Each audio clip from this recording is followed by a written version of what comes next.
Hi friend, welcome to Kulathur cooking. நம்ம இன்னைக்கு முட்டையை வச்சு சூப்பரான ஒரு டிஷ் தாங்க செய்ய போறோம். குழந்தைங்கல இருந்து பெரியவங்க வரைக்கும் இந்த டிஷ் எல்லாருக்குமே ரொம்ப பிடிக்கும். வாங்க எப்படி செய்யறதுன்னு சொல்லி பார்த்தலாம். இந்த டிஷ் செய்ய 3 முட்டையை எடுத்திருக்கேன். முட்டைய மிக்ஸி ஜார்ல உடைச்சி ஊத்திக்கோங்க.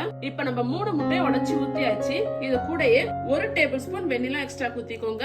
இப்ப இந்த மிக்ஸி ஜாரை மூடிட்டு இத பல்ஸ் மோட்ல மட்டும் அரைச்சி எடுத்துக்கோங்க. ஸ்பீட்ல வச்சு அரைச்சிடாதீங்க. இப்ப அரைச்சிட்டு வந்தாச்சுங்க. பல்ஸ் மோட்லயே அரைச்சிருக்கேன். பாருங்க, மூடிய ஓபன் பண்ணிடலாம்.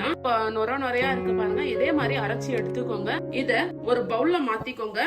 இப்ப நெக்ஸ்ட் நம்ம இந்த டிஷ் செய்ய கடல் பாசிய ஒரு பவுல்ல போட்டுக்கோங்க. இதுல கொஞ்சமா தண்ணி ஊத்திக்கோங்க. கடல் பாசி மூழ்கிற அளவுக்கு. இந்த கடல் பாசி 10 நிமிஷம் ஊறி வரட்டும். வாங்க நம்ம நெக்ஸ்ட் என்ன செய்யறது சொல்லி பார்க்கலாம். இப்ப ஒரு ஃப்ரை பேன்ல 1/2 லிட்டர் பாலை கட் பண்ணி ஊத்திக்கோங்க. பால் பாருங்க இந்த மாதிரி கொதிச்சு வந்த உடனே நம்ம ஏற்கனவே ஊற வச்சிருக்கோம் இல்லையா கடல் பாசி, அதை ஆட் பண்ணிக்கோங்க. கடல் பாசி ஆட் பண்ணிட்டு நல்லா கலந்து விட்டுக்கோங்க. இந்த கடல் பாசி இந்த பால்ல நல்லா கரைஞ்சி வரணும். அது வரைக்கும் நம்ம நல்லா கொதிக்க வச்சுப்போம். நான் இன்னைக்கு 10 கிராம் அகரகர் போட்டிருக்கீங்க.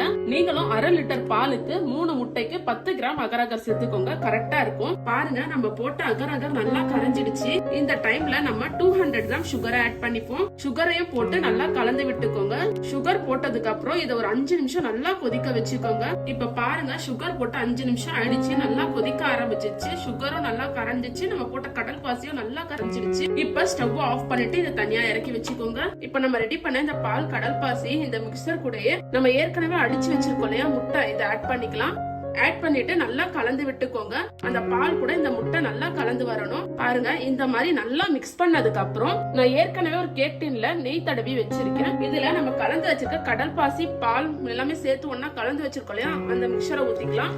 ஊத்திட்டு உங்ககிட்ட ஒரு மூடியோ இல்ல சில்வர் ஃபாயில் கவரோ இருந்தா இந்த மாதிரி கவர் பண்ணிடுங்க. ஏன்னா நம்ம இதை ஸ்டீம் பண்ணி எடுக்க போறோம். உள்ள தண்ணி விழுந்தா நல்லா இருக்காது. அதனால இப்ப ஒரு இட்லி பாத்திரத்துல 3 டம்ளர் தண்ணி ஊத்திக்கோங்க.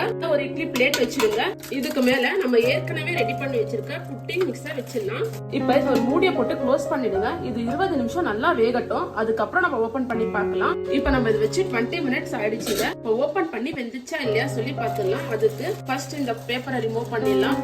இந்த மாதிரி ஒரு கத்தியை வச்சு உள்ள விட்டு பாருங்க. பாருங்க, எதுவுமே ஒட்டல. இந்த மாதிரி ஒட்டாம வந்தா ரெடி ஆயிடுச்சுன்னு அர்த்தம். இப்ப நம்ம ஸ்டவ் ஆஃப் பண்ணிடலாம். இப்ப நான் இட்லி குண்டான்ல இருந்து வெளியில எடுத்துட்டேங்க. இதை நீங்க வெளியவே 1 hour வச்சுட்டு அதுக்கப்புறம் சர்வ் பண்ணலாம். நான் இன்னைக்கு ஃப்ரிட்ஜ்ல தான் வச்சு சர்வ் பண்ண போறேன். ஃப்ரிட்ஜ்ல வச்சு சாப்பிடும் போது இன்னமும் டேஸ்ட் சூப்பரா இருக்கும். நம்ம பேக் பண்ண யூஸ் பண்ணோம் இல்லையா அலுமினியம் ஃபாயில் கவர், அதையே வச்சு க்ளோஸ் பண்ணிட்டு நான் ஃப்ரிட்ஜ்ல வைக்க போறேன். உங்களுக்கு ஃப்ரிட்ஜ்ல வைக்க பிடிக்கல அப்படின்னா வெளியவே வச்சு கூட சர்வ் பண்ணிக்கோங்க. எதுவுமே ப்ராப்ளம் இல்ல. வாங்க இப்ப நம்ம ஃப்ரிட்ஜ்ல வச்சிடலாம். இப்ப 1 hour ஃப்ரிட்ஜ்ல வச்சு எடுத்தாச்சுங்க. இப்ப நம்ம ஓபன் பண்ணிடலாம். இப்ப ஒரு கத்திய வச்சு இந்த ஓரங்கள்லாம் இந்த மாதிரி எடுத்து விட்டுருங்க. இப்ப ஒரு பிளேட்டை மூடி நம்ம இதை திருப்பி போட்டுடலாம். நம்ம நெய் தடவி வச்சதால ஈஸியாவே வந்துடும். பாருங்க, சூப்பரா வந்துருச்சு. இத நான் இன்னொரு பிளேட்ல வச்சு இந்த மாதிரி சேஞ்ச் பண்ணிக்கிறேன். இப்ப வாங்க இத கட் பண்ணி நம்ம பீஸ் போட்டுடலாம். பாருங்க, நம்மளோட எக் புட்டிங் எவ்வளவு சூப்பரா ரெடி ஆயிடுச்சு. நீங்க முட்டையை வச்சுதான் செஞ்சீங்கன்னா யாருமே நம்ப மாட்டாங்க. ஏன்னா அந்த அளவுக்கு டேஸ்டியா ரொம்பவே சாஃப்டா இருக்கும். முட்டையோட ஸ்மெல் இதுல கொஞ்சம் கூட வராது. பெரியவங்கல இருந்து குழந்தைங்க வரைக்கும் இதை எல்லாருமே விரும்பி சாப்பிடுவாங்க. நீங்க இதை செஞ்சு பார்த்துட்டு எப்படி வந்துச்சு சொல்லி கமெண்ட்ல சொல்லுங்க. நம்ம சேனலை சப்ஸ்கிரைப் பண்ணிக்கோங்க. அப்படியே நம்ம பேஜையும் ஃபாலோ பண்ணிக்கோங்க. தேங்க்யூ.